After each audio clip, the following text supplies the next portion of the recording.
मुस्लिम ने मूंछ भी हटा दी है, ये भी एक बड़ी जानकारी। वेशभूषा बार बार अपनी बदल रहा है और मूंछ भी हटा दी अपनी।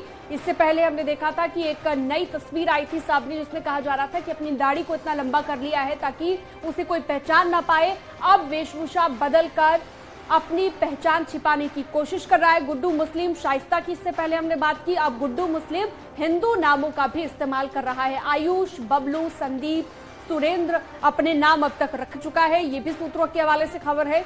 और कई लोगों से एसटीएफ ने पूछताछ की है, सबने गुड्डू मुस्लिम को बताया है कि अलग अलग हुलिया वो अपना बदल रहा है बार बार ताकि पुलिस उस तक ना पहुंचे।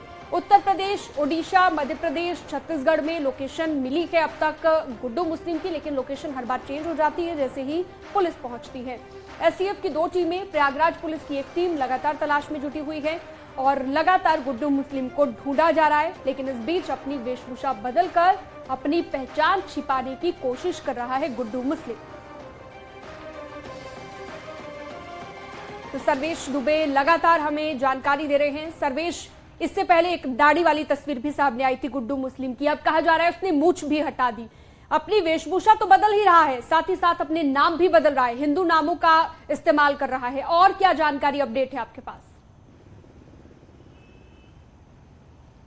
देखिए, सबसे बड़ी बात है, दर्शकों को बता दें कि गुड्डू मुस्लिम वही है जो कि Umesh Pal shoot out case में बाइक पर बैठकर आता है और उस एक झोले में वो तमाम बम लिए रहता है और ऐसे वो बम फेंकता है जैसे कि वो फूल फेंक रहा हो। लेकिन इस घटना के बाद से ही गुड्डू मुस्लिम फरार है और अतीक अहमद का ये खास गुर्गा हुआ करता था, लेकिन ये जगह जगह ये लगातार अपनी लोकेशन बदल रहा है। ये मेरठ भी गया था घटना के बाद 5 मार्च को, वहां पर ये अतीक अहमद की बहन आयशा नूरी के घर पर रुका था और वहां पर उसने आर्थिक मदद ली थी, जिसके बाद वो वहां से फरार हो गया था।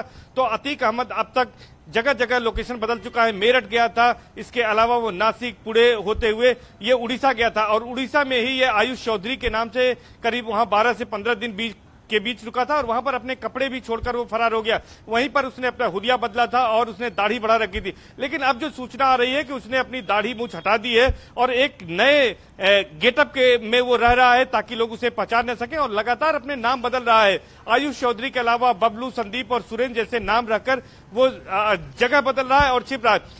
एक बात ये भी आई थी कि उसके पास पैसों की कमी हो गई, लेकिन अतीक अहमद के तमाम ऐसे गुर्गे हैं जो उसके संपर्क में हैं, जो उसे लगातार फंडिंग कर रहे हैं, इसलिए उसके पास पैसे की फिलहाल कोई कमी नहीं है। और उसकी जो लोकेशन अभी पाई गई थी 2-3 दिन पहले, वो छत्तीसगढ़ बताई गई थी, क्योंकि राजा खान जो गुड्डू मुस्लिम का कारोबारी दोस्त है, मीट का कारोबारी है, उसे जब एसटीएफ की टीम ने गिरफ्तार किया था, उससे पूछताछ की थी, तो उसने बताया था कि वो छत्तीसगढ़ में कहीं छुपा हुआ है। तो इस तरह से लगातार, क्योंकि इस बीच एक और बड़ी खबर मिल रही है दिल्ली से, जहां अतीक से जुड़ी है बड़ी जानकारी कि दिल्ली में अतीक की करीब 100 करोड़ की संपत्ति का खुलासा हो चुका है। एसटीएफ के सूत्रों के हवाले से यह बड़ी खबर मिल रही है। शाहीन बाग बाटला हाउस में संपत्ति है, ओखला, साकेत और साउथ दिल्ली में भी संपत्ति है, प्रॉपर्टीज है और एक नेता की मदद से ये संपत्तियां खरीदी गई थी। नेता के बेटे की अतीक के बेटों से दोस्ती है। संपत्तियों का ब्यौरा अब एसटीएफ जुटा रखी है। ये बड़ी खबर आपको हम बता रहे हैं। 100 करोड़ की संपत्ति है, करीब करीब सूत्र ये जानकारी दे रहे हैं और लगातार अब एसटीएफ इस पर शिकंजा कसती हुई नजर आ रही है।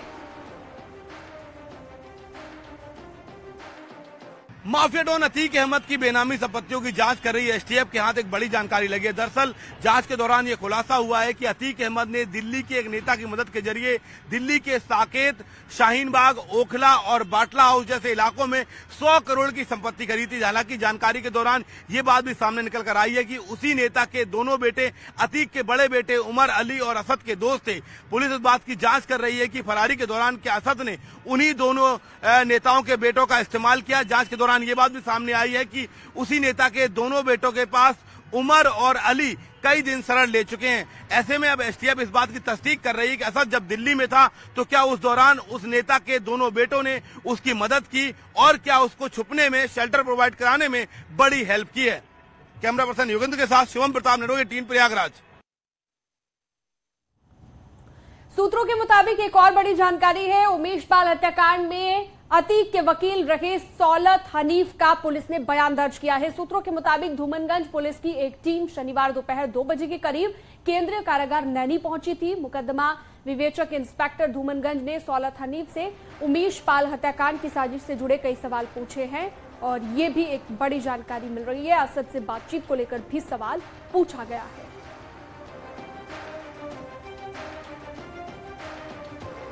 माफिया डॉन अतीक अहमद के वकील रहे और उमेश पाल अपहरण कांड में उम्र कैद की सजा काट रहे सौलत हनीफ का बयान प्रयागराज पुलिस ने दर्ज कर लिया है। दरअसल उमेश पाल हत्याकांड में सौलत हनीफ को पुलिस ने अब आरोपी बनाया है और इंस्पेक्टर धूमनगंज इसी नैनी जेल में सौलत हनीफ से तमाम सवाल पूछने पहुंचे हुए थे। सूत्रों के मुताबिक सौलत हनीफ से इंस्पेक्टर धूमनगंज ने ये सवाल दागे कि उन्होंने असद को उमेश पाल की तस्वीर क्यों भेजी थी, आखिरी बार और उससे पहले वो असद से कम मिले थे, और शाइस्ता परवीन से जुड़े भी इस दौरान तमाम सवाल पूछे गए। सूत्रों की माने तो बीते दिन दोपहर 1 बजे इंस्पेक्टर धूमनगंज जो इस मामले के विवेचक हैं वो नैनी जेल पहुंचे थे। इसी नैनी जेल में सौलत हनीफ उमेश पाल अपहरण कांड में उम्र कैद की सजा काट रहा है। ये व्यक्ति वकील का चोला पहनकर अतीक अहमद का सबसे बड़ा गुर्गा था तमाम मामलों में, जिनमें उमेश पाल हत्याकांड, उमेश पाल अपहरण कांड और शाइस्ता का हवाला कांड में पुलिस को इसके खिलाफ पर्याप्त सबूत मिले हैं। ऐसे में बीते 2 दिनों पहले इंस्पेक्टर धूमनगंज ने इसे उमेश पाल हत्याकांड में रिमांड पर लिया था और उस दौरान ही अब ये पूछताछ का सिलसिला शुरू हुआ है। पुलिस सूत्रों की माने तो इससे असद से जुड़े तमाम सवाल पूछे गए और उनमें सबसे अहम सवाल था कि असद के मोबाइल पर सौलत हनीफ ने आखिर क्यों उस उमेश पाल की फोटो भेजी थी, असद से उसकी कब कब मुलाकात हुई और शाइस्ता परवीन को उसने कब कितने पैसे दिए और लास्ट टाइम शाइस्ता परवीन से उसकी बात कब हुई थी। कैमरा पर्सन योगेंद्र के साथ शिवम प्रताप, नेटवर्क 18 प्रयागराज। और एक और बड़ी खबर आपको बता दें, जहां पर उमर अंसारी